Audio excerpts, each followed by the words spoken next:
আপনারা এই 10টা কাজ কখনো ছাড়বেন না। আমাকে ওয়াদা করেন এই 10টা কাজ আপনারা বাচ্চাদের ফিউচারের স্বার্থে কখনো ছাড়বেন না ইনশাআল্লাহ। তো আমার 10টা নসিহত হচ্ছে, এক, যে আমাদের বাচ্চাদেরকে ওদের লক্ষ্যটাকে স্থির করাবেন। ওদের জীবনের লক্ষ্যটাকে 1 নাম্বার, ওদের জীবনের লক্ষ্য হবে জান্নাত। এবং আমাদের বরেণ্য যে মানে সিংহ পুরুষরা আছেন উম্মার, ওদেরকে চিনাই দিবেন, ওদের মতো ওদেরকে হতে বলবেন। তোমাকে হামজার মতো হতে হবে, তোমাকে খালিদের মতো হতে হবে, তোমাকে ওমর ইবনে খাত্তাবের মতো হতে হবে, তোমাকে আলী ইবনে আবি তালেবের মতো হতে হবে, তোমাকে মারিয়াম আলাইহিস সালামের মতো হতে হবে, তোমাকে আয়েশার মতো হতে হবে। এই চেতনাগুলো ছোটোবেলা থেকে ওর মধ্যে ইনস্টল করেন। ও সামনে একটা রোল মডেল দেখবে যে আমাকে এরকম হতে হবে। এইসব ক্যাটরিনা সব ফেলান, এগুলা পরিমণি সব ফেলান, এগুলো বাদ দেন। যা চলতেছে যে সাকিব টাকিব সব বন্ধ করেন, এইসবে কোনো ফিউচার নাই। এসব ফিউচার হয়তো দুনিয়াতে কিছু দিতে পারে, কিন্তু পরকালে আল্লাহ পাকের আযাব গজব থেকে বাঁচার কোনো অপশন নাই। 2 নাম্বার, সন্তানকে নিজের মনে করবেন না। সন্তানকে মনে করবেন এটা আল্লাহর আমানত আপনার কাছে। এই আমার ছেলে, এটা আমার ছেলে না, এই ছেলেটা আল্লাহ পাক আমাকে দিয়েছেন। বিশ্বাস করেন আমরা তো ওকে নেওয়ার জন্য চেষ্টাও করি নাই। এমন হয়নি আপনাদের সময়? সন্তান না চেষ্টা করতো সন্তান আসে নাই? কোনো ক্ষেত্রে এমন হয়েছে সন্তান নষ্ট করার মানুষ চেষ্টা করছে, তাও সন্তান আল্লাহ দিয়েছেন। সন্তান আমার না, সন্তান আল্লাহর দেওয়া, আমার কাছে আমানত। একে যদি আমি সুসন্তান রূপে মানুষ না করি, আগামী দিনে ওমর না বানাই, তাহলে আল্লাহ আমাকে ধরবেন। That's all. 1 নাম্বার, সন্তানকে ওর গন্তব্য চেনাবেন, ওকে আমাদের সিংহ পুরুষদেরকে পরিচয় করাই দিবেন, ওর মতো তাদের মতো হতে বলবেন। এবং সন্তানকে আপনার নিজের মনে করবেন না, সন্তানকে মনে করবেন আল্লাহর দেওয়া জাস্ট একটা আমানত। 3 নাম্বার, সর্বোচ্চ সেরা কারিকুলাম যারা দিচ্ছে ওই রকম প্রতিষ্ঠানে আপনি ওকে পড়াবেন। এরকম প্রতিষ্ঠান যদি সরকার দেয় তাহলে সরকারি প্রতিষ্ঠানে পড়াবেন, আমার কোনো সমস্যা নেই। যদি না দেয় তাহলে বেসরকারি, আর যদি বেসরকারিও না থাকে তাহলে আমরা গড়ে তুলবো ইনশাআল্লাহ তাআলা। 3 নাম্বার হচ্ছে এটা, 3 নাম্বার। 4 নাম্বার, আল্লাহর ওয়াস্তে, এটা আমি প্রথমে বলতে চাইছিলাম, আল্লাহর ওয়াস্তে ডিভাইসের এডিকশন থেকে বাচ্চাদেরকে বাঁচান। ডিভাইসের এডিকশন এত মারাত্মক যে আমি নিজে এখন কোরআনের আয়াত ভুলে যাচ্ছি দিন দিন। এই ডিভাইস আমার হাতে যেটা আছে এটা একটা পয়জন, এটা একটা হিপনোটাইজ করার যন্ত্র মানুষকে। এই মোবাইলের এডিকশন থেকে বাচ্চাদেরকে বাঁচাবেন আল্লাহর ওয়াস্তে। যদি আপনি বাচ্চাকে হাফেজ বানাতে চান, আলেম বানাতে চান, কারি বানাতে চান, মুহাদ্দিসা বানাতে চান, এটা হাতে থাকলে আপনি পারবেন না। এটাতে এডিক্টেড হয়ে গেলে আপনি কোনোভাবেই বাচ্চাকে মেমোরি ধরে রাখতে পারবেন না। বহু হাফেজে কোরআন ভুলে গেছে দিন দিন এটার কারণে। এটার মধ্যে অ্যাডাল্ট্রি অনেক কিছু আছে, ওরা এগুলো বোঝে, ওরা এগুলো এখন বোঝে, কিন্তু ওরা ছোট নাই এখন। এগুলো একটা কার্টুন দেখতে গিয়ে ওরা 10টা দেখে ফেলবে, আজে বাজে জিনিস দেখে ফেলবে। এটার মানে ব্যবহারটাকে নিয়ন্ত্রণ করেন, ডিভাইস এডিকশনটা বন্ধ করেন। আল্লাহ পাক তৌফিক দান করেন, আমিন। 5 নাম্বার হচ্ছে ম্যানুফ্যাকচার্ড কোনো খাবার বাচ্চাদেরকে খাওয়াবেন না। ফিজিক্যালি ওদেরকে ফিট রাখার চেষ্টা করবেন। ম্যানুফ্যাকচার্ড খাবার মানে একটু আগে দেখলাম যে বাইরের খাবারগুলো এটা খাচ্ছে, চিপস টিপস ইত্যাদি, এগুলা ওর হজম শক্তি নষ্ট করবে, ফিজিক্যাল স্ট্রেংথ নষ্ট করবে, ওর মেমোরি শার্প হতে দিবে না। ওকে ভিতর থেকে ওই যে একটা শব্দ একটু আগে বলেছে এক ভাই, যে ব্রয়লার মুরগি বানাই দিবে, আসলেই তাই বানাই দিবে। আমরা ঢাকা শহরে যখন থাকি, ছেলেপেলেদের 15 বছরের ছেলের ভুঁড়ি দেখলে আমাদের মনে হয় যে কী একটা অবস্থা। ফাস্টফুড, পিৎজা, বার্গার, কফি, এইগুলাই ওদের জীবন। তো এইরকম হইলে এই ছেলেপেলেগুলো না ফিজিক্যালি স্ট্রং থাকতে পারবে না মেন্টালি। আর মনে রাখবেন, কোরআনে আল্লাহর কিতাবের মধ্যে আল্লাহ পাক নেতৃত্ব দেওয়ার 2টা গুণাবলী বলেছেন। কয়টা বলেন?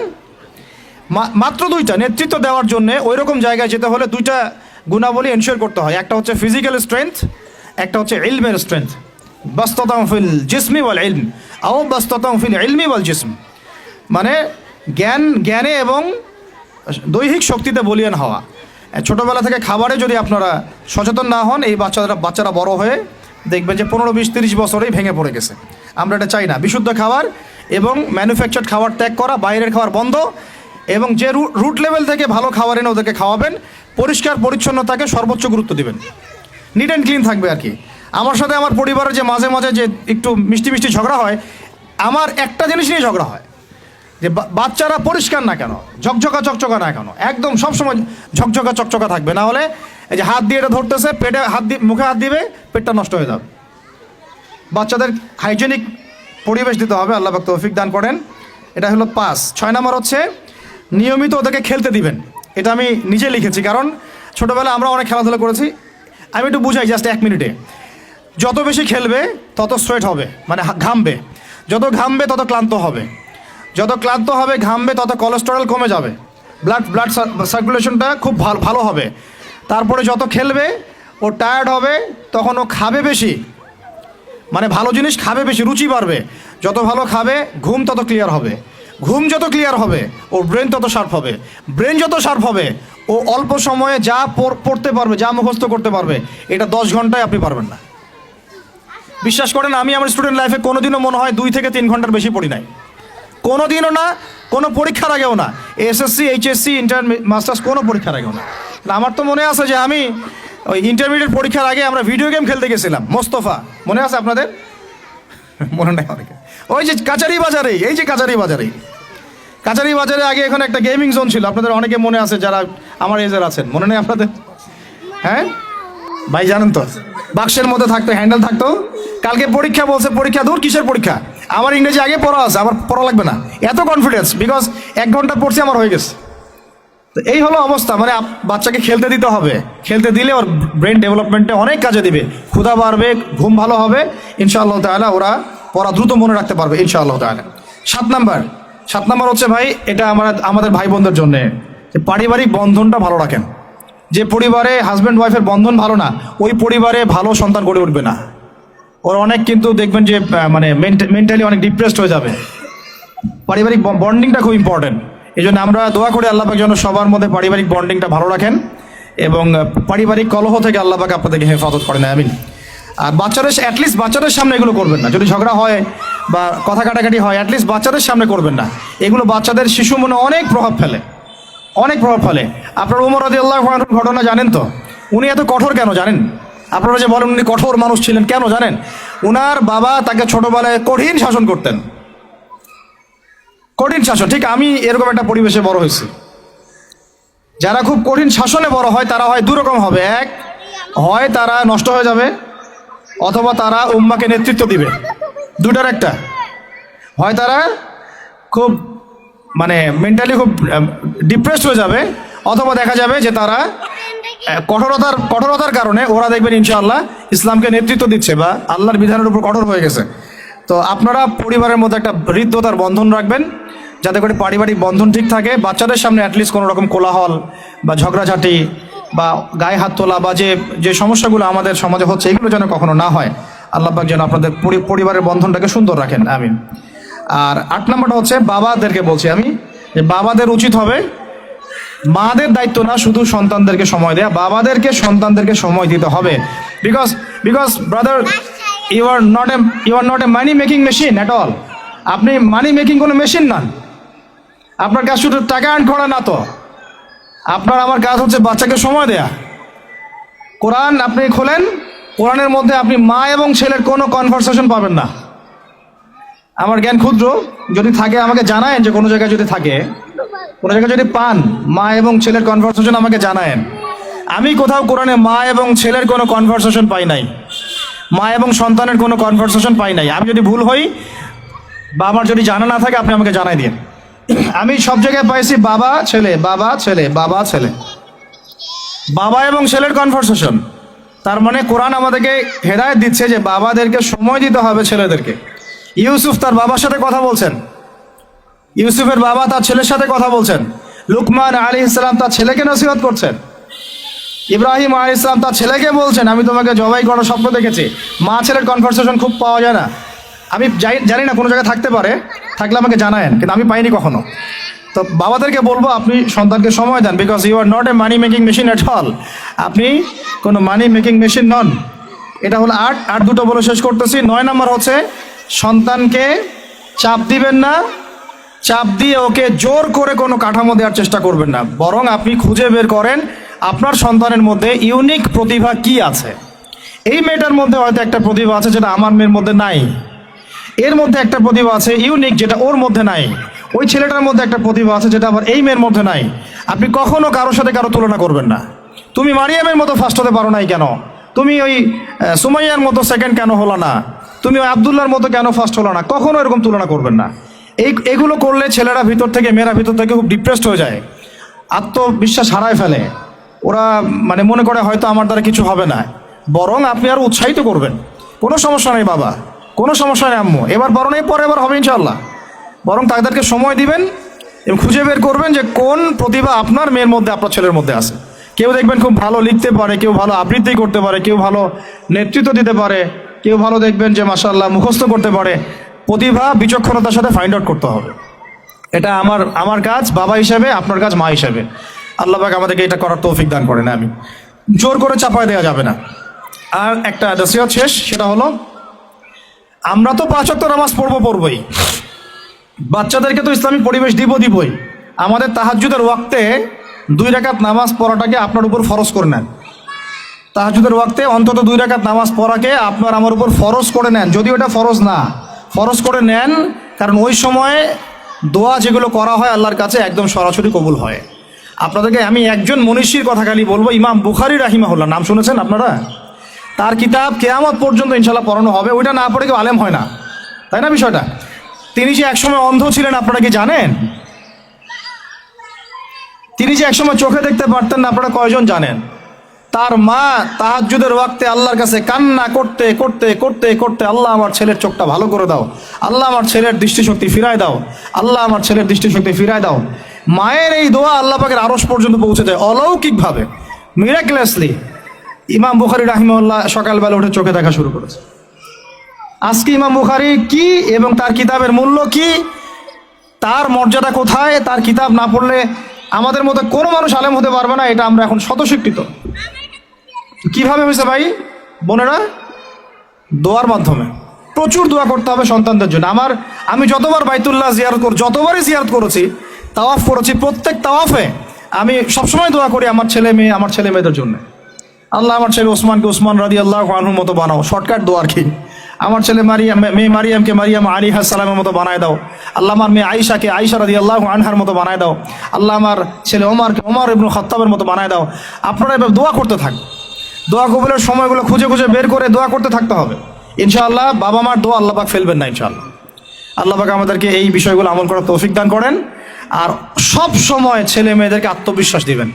যত তাদেরকে কনফিডেন্স দিবেন, ওরা আরো ভালো করবে। যত ধমক দিবেন, এই তুই পারিস না, তোর দ্বারা হয় না, তুই কি করস, ইত্যাদি ইত্যাদি, তত দেখবেন ও আর পারতেছে না। আমি বেসিক্যালি ছোট থেকে যে বড় হয়েছি, এই জিনিসটার অনেক ঘাটতিতে বড় হয়েছে। কনফিডেন্স না দেয়া। তবে সবাই সব কিছু হয় না, কিছু ব্যতিক্রম বিষয় থাকে। কিন্তু আমি যেটা রিয়েলাইজ করেছি, একটা মানুষকে যখনই কনফিডেন্স দেওয়া হয় সে অনেক ভালো করে। যখন আপনি তাকে আন্ডারস্টিমেট করবেন, সে ভালো করতে পারবে না। তাই আল্লাহর ওয়াস্তে আমাদের বাচ্চাদের উপরে চাপ না দিয়ে আত্মবিশ্বাস দিবেন, ভালোবাসবেন, মহব্বত করবেন, ওকে উৎসাহ দিবেন, দেখবেন ইনশাআল্লাহ ও আরও ভালো করতেছে ইনশাআল্লাহ। মাশাআল্লাহ তুমি তো সুন্দর লিখছো, আরেকটু ভালো করো, ভালো হয়েছে তো মাশাআল্লাহ, আরেকটু করো, সুন্দর আর্ট করছো, আরেকটু ভালো করো, মাশাআল্লাহ এক পারো তো মুখস্থ করে ফেলছো, আরেক পারো পারবা ইনশাআল্লাহ।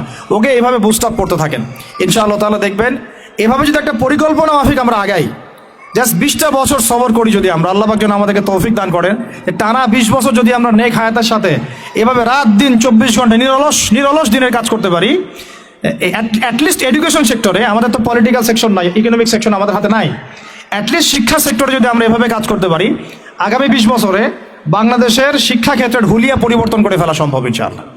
কারণ সব কিছু নতুন করে করা লাগবে না, আমরা শুধু সমন্বয় করব, পরিবেশ গড়ব এবং আমাদের জানমাল, সময়, শ্রম, জমি জমা এগুলো ওয়াকফ করবো ইনশাআল্লাহ আল্লাহর জন্য।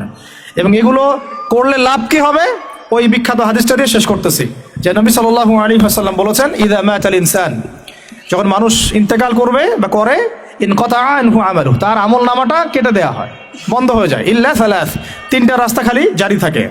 1 নম্বরই হচ্ছে সাদাকায়ে জারিয়া, মানে এমন সাদাকা, এমন কন্ট্রিবিউশন যেটা আমার ইন্তেকাল, আপনার ইন্তেকালের পরেও একেবারে চলতে থাকবে, লং টাইম সাস্টেন করতে থাকবে, এটা একটা। 2 নম্বর ওয়ালাদুন সালেহ, আমার নেককার সন্তান বা আপনার নেককার সন্তান, যে আপনার আমার জন্য কালকে আমাদের মানে পরকালে বারজাখের জীবনে আমরা যখন থাকবো তখন তারা দোয়া করতে থাকবে।